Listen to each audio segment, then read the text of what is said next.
These are really, really, really good questions. And these are hard questions because, once again, before there was a universe, there was God. God existed before there was a universe. We even say this in davening. You were God before there was a world, and you're God after there was a world. You are perfect. You're self-contained. There's no possible thing we can give you in any way. So what if God created something, though, that implies there was something missing until there was that creation. And that itself is the paradox. If God is perfect, there was nothing missing. And if there was nothing missing, there was nothing he had to do to rectify an imperfection. This is a conundrum, right? This is a paradox indeed. So the first point to make is that anything that God needs is not an intrinsic need. It is a self-created need. Meaning, unlike hunger, if I'm hungry, I can't help it. I'm just hungry. I have a need. I have an imperfection. God's needs are part of his own decision. God decides to need something. Now, that's not a contradiction to his utter perfection, because after all, that is God's decision to have that need.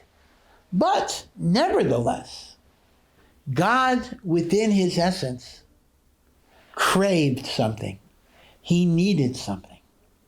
And what he needed, again, not because objectively he needed it, but because out of his self-identity, he generated this need. He needed companionship. He needed relationship. He needed to be connected where he could bestow his goodness and his kindness.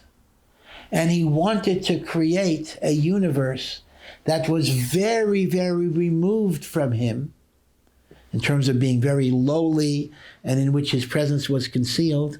And then we become his partners in giving him a dwelling place in this universe. The famous language of the Alter Rebbe, which is actually taken from Midrashim, that Nisaveh, God's greatest yearning, was to have a dira, to have a dwelling place, bitachtonim, in this low world. So God created the world because, in a sense, again, you have to understand this, God was lonely. God wanted to share. God wanted to interact. God wanted to have partners who could do godly things, bringing his presence into the universe. And in that way, God is giving the greatest kindness to us by making us godly and capable of bringing his presence into the world.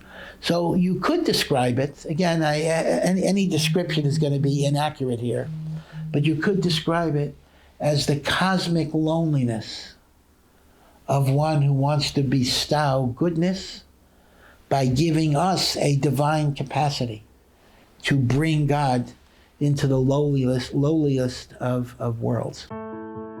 If you like that video, hit the subscribe button and notification bell below for hours of the best Jewish content online.